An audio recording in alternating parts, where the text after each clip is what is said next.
Hey there! Welcome back to EZAIstudio and part 2 of the video series on using Lexica AI art generator. Jump into it, learn, experiment, and find the artists in yourself. Don't forget to check out all the other wonderful tutorials listed on Easy AI.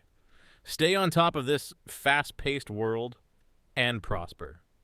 Check into how you can use AI generative imaging to launch a career and make money. Said, let's go ahead into some creating. I actually have a pre-made prompt here that I created in a different tool, and I wanted to do a little slight comparison here. This is a kawaii style cartoon of an adorable golden retriever dog. The golden retriever is on a logo style profile view, a happy look on the Great Pyrenees face. He is happy and cute, looking straight ahead with puppy eyes, and the background is minimalist and plain white, bobblehead style, cartoon illustration style. So this was a little, I guess you could say, prompt that I put together. And let's go ahead, and that was using Leonardo, by the way.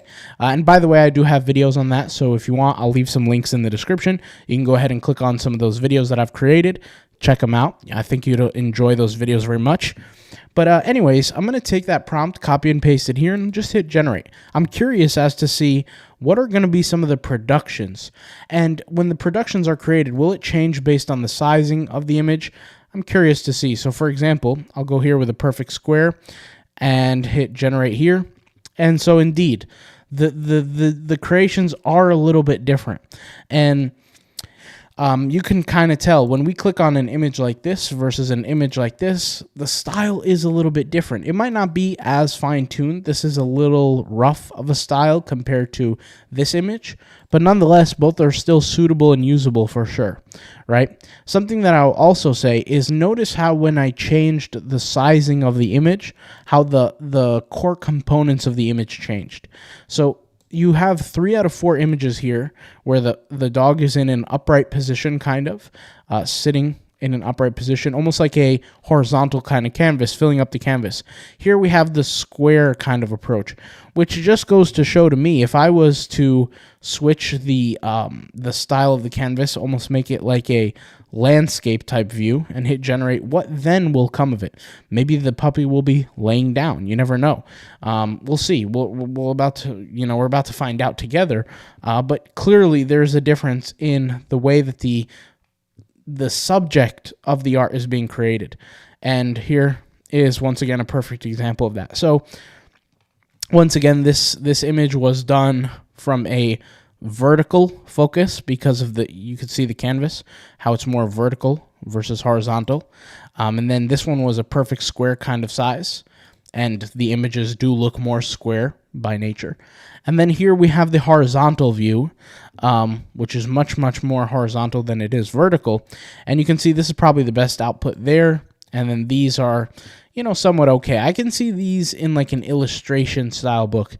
And this is just literally a plain cream colored canvas. It doesn't show any image created whatsoever, which is not necessarily a bad thing, but not what we're looking for. So with that being said, this section here for dimensions, you can control what kind of dimensions you like. And very nicely, there are these 2 images on the left and the right, okay, that show you what the graphic will look like. So for example, if I want it to be a little more tall than it is wide, I'll just drag my mouse over like this, and it will show me in the previewer how the image will look. So for example, if I switch to something a little thinner, a little taller, and I hit generate, that will probably produce something similar to more of these than this or this. But really, it's the most tall out of all the creations, so it'll probably even be more drastic. So let's go ahead and see that. Yep, and there you go. You can see how that changes the image production. I can't sit here and say always, because if you look at this image would be perfect for maybe even a square horizontal type canvas. But then again, you get the concept of how things kind of look and just the feel of the software. This is a free account that I'm using, and for free, you can't really complain about free. It's free, right? So this costs you nothing. So, is it another tool to use in your tool belt? The answer is absolutely. I know people who are, they are illustrators for books, right? For like children's books and things like that. they could use a software like this. They don't even have to pay a penny to use it. It will help them. It will easily help them. They have decent skills to make some edits if they really need to, but look at an image like this. This works for a children's illustration book any time of the day. It's just great creations overall. I am curious though, when I went ahead and saw an image like this, how can this image be created when I used a similar prompt? So and it created this. To me, this image is much more, I would say, advanced. So I'm going to click create variations. Let's see if there's something we're missing. They have the same prompt, so is there something else that's changing? We need to figure that out, but, I'm really, I can't say that I know. We'll just go ahead and see here.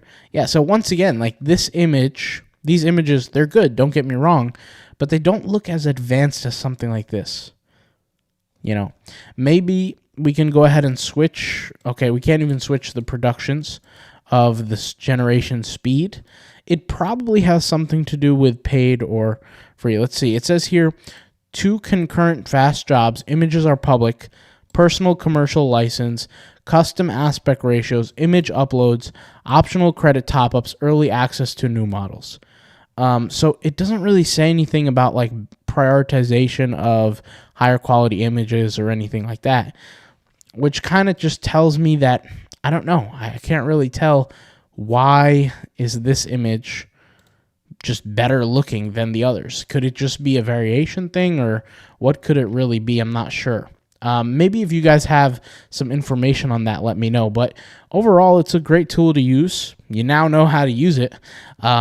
It's definitely adds some feature to it. Let's go ahead and make a test here. So I created these images earlier of these wolves in a dark forest, and I wanted to see if an image like this is suitable for me to edit on Lumnar. And you guys know it's a tool that I use all the time. I'll go ahead and hit download here. The image is downloaded. I'm going to drag it and drop it into my software tool here that I use for upscaling and editing, right? So if there's ever an image that I want to edit or work on, something like this, I'm going to go ahead and use it. And to show you guys what I'm talking about, if we look at the size of this image, we have 1600 by 2300 roughly. That's about the right size. And I'm going to go over here and hit upscale, and I'm going to double upscale. I can 4x, 6x, etc. I can do it even multiple times over if I really wanted to, but this is a decent size for now. So here we're looking at now an image of 4600 pixels in height, which is pretty decent. I'll go over here to edit, and I want to see if changing the colors will amplify the design. So if I go over here to glow, for example, increase this glow, look at how the image now changes, right? If I go over here to mystical, I can change certain things, make certain things darker, make certain things brighter. And if you look now, we have this before and after of what the image was versus what the image is now. It's certainly a different style, right? Some people like the style on the left, some people like the style on the right. Really just depends on your kind of choices, what you like. It doesn't, there's not right or wrong, just depends on how you like things. And I kind of like it like this. In fact, there was this feature called film grain here that I actually really like, which I can increase the amount of film grain, which makes it just look a little more rough. And once again, if you're utilizing this for example, animating a storybook or creating anything, like maybe even you're creating YouTube videos and you want images for the stories, maybe you're creating stories on YouTube, that's a whole hustle on its own. Sometimes different images with different features kind of do really well, right? So this is the highest the film grain can go. I don't like it that high. Like I could decrease it to about this much, but pretty good. If we look here, zooming in, and we see here the before and after, you can see the finer details on here, how you can see the grain. If I zoom out, right, you can kind of see on the nose area of the wolf, you can see the grain right here, right? Just zooming in more, adds a little more texture, makes it look a little bit different for sure. And definitely a cool feature overall. So for me, no matter what AI tool I use, whether it's Lexica, because now I'm going to be using it from time to time, or Leonardo or Midjourney, it doesn't matter what it is, even Ideogram, even Dolly, I'm going to be making some edits to it over time, trying to change some things, and overall, then using it for my submission. There's never really a time where I don't make any changes. Of course, I want the changes to be as minimal as possible, but there's always ways to make the image better. Especially if I'm going to take it and post it on a website for sale and things like that. I want to be able to put my best foot forward, give myself the best chance I possibly can to make sales off of that image. So thank you guys for watching. Hopefully this video was beneficial to you. Any kind of resource, help links, members areas, anything like that, I'll leave in the description box down below and in the pinned comment. You guys could check that out. And if you have questions, leave them in the comments down below.